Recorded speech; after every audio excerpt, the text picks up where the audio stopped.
Gold trusted gold buyers మీరు తాకట్టు పెట్టిన బంగారాన్ని విడిపించి ఈ రోజు ఉన్న మార్కెట్ ధరకు కొనబడను. స్వయంభూలో ఎలా ఉంటది క్యారెక్టర్ ఏమైనా స్వయంభులో అది అసలు ఏం చెప్పకూడదండి ఇప్పుడే.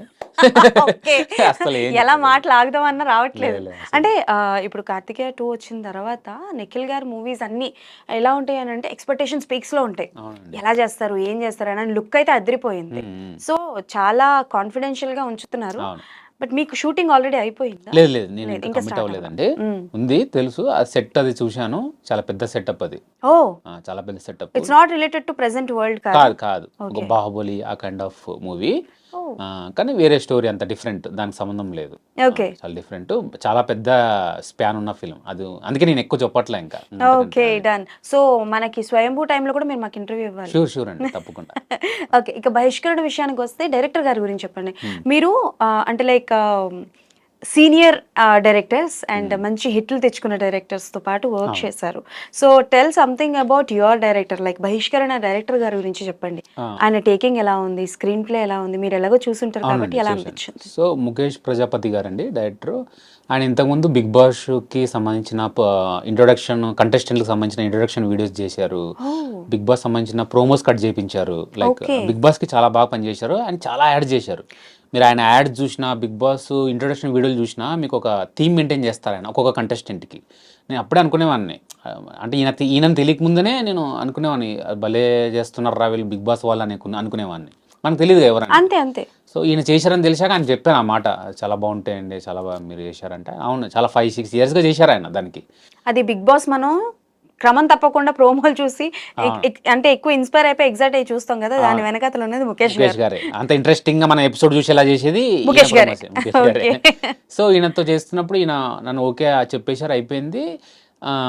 అసలు అంటే ఫస్ట్ టైం డైరెక్షను కొంచెం అంటే మనకు ఉంటుంది డెఫినెట్గా. మనం అనుకోవడం నార్మల్గా ఏమవుతుంది, ఫస్ట్ టైం డైరెక్షన్ ఎవరికైనా, ఈయనకే కాదు, కొంచెం టెన్షన్ ఉంటుంది, కొంచెం కంగారు పడతారు, కన్ఫ్యూజ్ కూడా అవుతారు. లైక్ టైంకి అవ్వట్లేదనో, రకరకాల టైంకి అవ్వవు కూడా సీన్స్, అనుకున్నట్టు జరగదు. ఒక 2-3 days అయితే సింక్ అవ్వడానికి టైం పడుతుంది. కానీ ఈయన ఫస్ట్ డే నుంచే చాలా క్లారిటీగా ఉన్నారు. ఈయనకు టీం మెయిన్, వంశీ గారు అని కో రైటరు, శ్యామ్ గారు అని రైటరు, ఆదిత్య బ్రో, వాళ్ళందరూ మంచి టీం బాగా కుదిరింది, రాయుడు బ్రో, వీళ్ళందరూ, గణేష్ అని, టీం అంతా కరెక్ట్గా కుదరడం వల్ల ఏమైందంటే ఈయనకి అన్ని సపోర్ట్ అన్నమాట వాళ్ళు బాగా. సో చాలా ఈజీగా వాళ్ళు ఎప్పటి నుంచో ట్రావెల్ అవుతున్నారంట. వాళ్ళందరూ ఏం సినిమాలు చేసిన అసిస్టెంట్ డైరెక్టర్లు కాదు, ఈయనతో పాటు యాడ్లు చేసిన అసిస్టెంట్ డైరెక్టర్లే, ఈయన టీమే అది. సో టీం మొత్తం ఫ్రెష్ తీసుకొచ్చి ఆ ఫ్రెష్ టీం అంతా తీసుకొచ్చి కరెక్ట్గా సిరీస్కి పెట్టారు ఆయన. కాదు సార్, నాకు తెలియగలుగుతాను, తీసుకొచ్చి మంచి సిరీస్ లో పెట్టి బహిష్కరణ అనే టైటిల్ ఏంటండి? తెలియగలుగుతాను, బహిష్కరణే. ఎవరు బహిష్కరిస్తున్నారో మాకు చెప్పండి. ఈ సిరీస్కి అంటే బహిష్కరణ టైటిల్ యాక్చువల్ చాలా వైబ్రెంట్. ఫస్ట్ టైటిల్ వినంగానే నాకు, అంటే మనకు రిజెక్షన్ కదా అది, బహిష్కరించబడము, చాలా పాత పదము.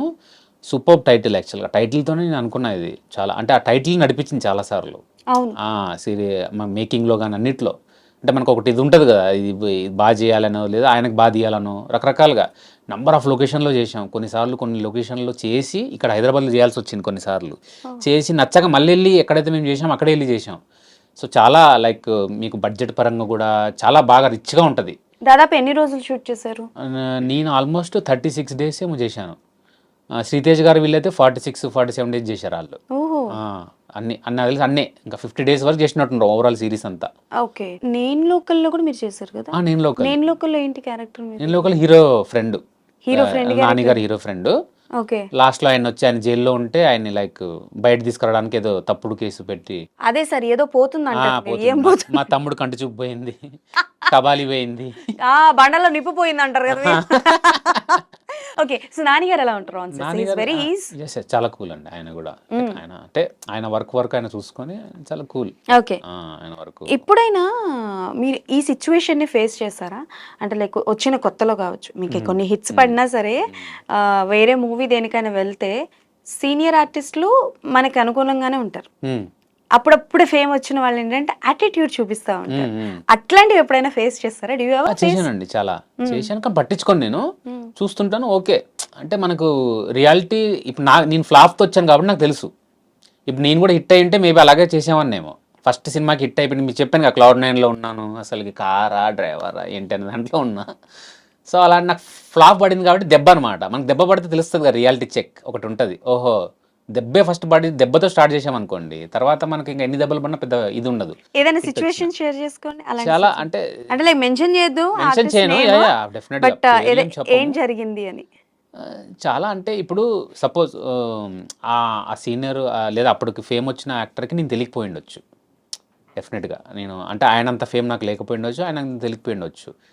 సో ఆయన తెలియదు కాబట్టి నాతో మిస్బిహేవ్ చేసి ఉండొచ్చు. ఇతను ఎవరు, ఇతని క్యారవాన్లు ఉండొచ్చు, క్యారవాన్లు కొంచెం షేరింగ్ చేస్తారు, అతనితో నాకు ఇవ్వడం ఏంటి, అతను ఎవరో ఏంటో అన్నప్పుడు మేనేజర్ వచ్చి వీళ్ళు ఇలా అంటున్నారండి, పర్లేదండి. పర్లేదండి, నేను బయట ఉంటాను, ప్రాబ్లం లేదు, నాకేం ప్రాబ్లం లేదు, బయట ఉన్నా, లేదు కార్లో పడుకోవడం అలా చేస్తాను, నేను అయితే పట్టించుకోను.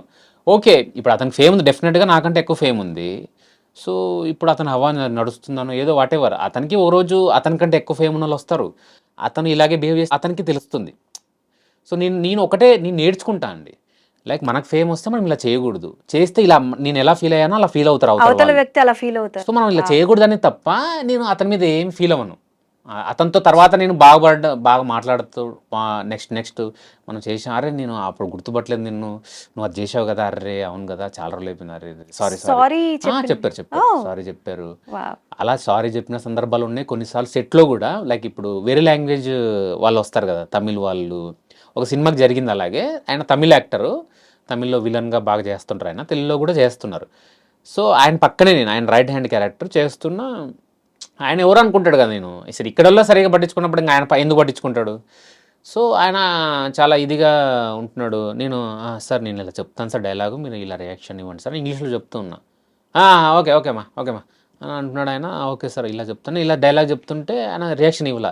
సార్ ఇలా రియాక్షన్ అంటే యారేవా ఆయనకు సొల్లరా యారేవా అని వాళ్ళ అసిస్టెంట్ చెప్తే నాకు తమిళ్ వచ్చు, నాకు అన్నీ అర్థమవుతున్నాయి. ఏదేదో అన్నాడు కూడా, ఎవడరా వీడు వేస్ట్ ఫెలో అది ఇది కూడా అన్నాడు ఏదో వాళ్ళ మేకప్ మ్యాన్తో. అన్నప్పుడు కూడా సర్లే అన్నాడులే వదిలేసే లైట్ అనుకోని నేను లైట్గా ఉన్నా.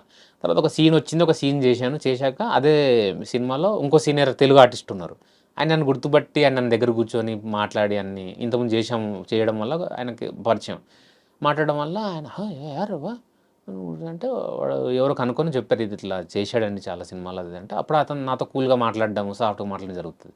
నేను అనుకున్నా ఓకే తెలియదు కాబట్టి, నేను అప్పుడు కూడా అనుకున్నా ఇదే, ఇప్పుడు మనం తెలియనంత మాత్రం మనం డిగ్రేడ్ చేయకూడదు, నువ్వు పైకి లేపక్కర్లా, ఓహో అని దండాలు పెట్టక్కర్లా, అలానే డిగ్రేడ్ చేయకూడదు. నువ్వు ఒక మనిషిలాగా చూడు, ఒక ఆర్టిస్ట్ కదా, కొత్త పాత ఇవన్నీ అనవసరం. ఒక సినిమాతో ఒకడు పాతోడు అవుతాడు, ఒక సినిమా కంటే ముందు వాడు కొత్తోడు, అంతే డిఫరెన్స్. అసలుకి వాడు పాతోడు కొత్తోడు సీనియర్లు ఏముంటుందండి. ఈరోజు నేను ఇన్ని సినిమాలు చేశాను, మీరు రేపు నాకంటే పెద్ద హిట్ కొడితే మీరే గ్రేట్, సింపుల్ థింగ్. అదంతా ఏముండదు, అది నేను తెలుసుకున్నాను అంతే. సో అది ఫీల్ అవ్వడం ఏం లేదు, ఫీల్ అవ్వను, నేర్చుకుంటాను లైక్ వాళ్ళ నుంచి. ఆ నెగిటివ్లో కూడా నేను పాజిటివ్ వెతుకుతాను. ఎవరు అంటే లైక్ ఎవరి mentality mindset or attitude వచ్చింది మీకు, అంటే లైక్ మదరా ఫాదరా or both? Like And for more videos, Please subscribe to iDream. Please subscribe to iDream. Please subscribe iDream. And please subscribe to iDream. For more videos, subscribe to iDream. please like, share and subscribe to the channel. Congratulations, iDream. Subscribe to iDream. Subscribe to iDream. So subscribe to iDream Media. iDream team అందరికి huge congratulations. Please subscribe iDream Media. Please subscribe to iDream. Subscribe iDream. Please subscribe to iDream. iDream అంటే నా కళల ఛానల్ను subscribe చేసుకున్న నోరు తిరుగుతలేదు, మీరైతే గంట గుర్తు కొట్టండి. For more such videos, please subscribe to iDream. Subscribe to iDream. Please subscribe to iDream. Please subscribe iDream Media. Please do subscribe to iDream. Please subscribe to iDream Media. For best entertainment and information, please subscribe iDream. And don't forget to subscribe to iDream.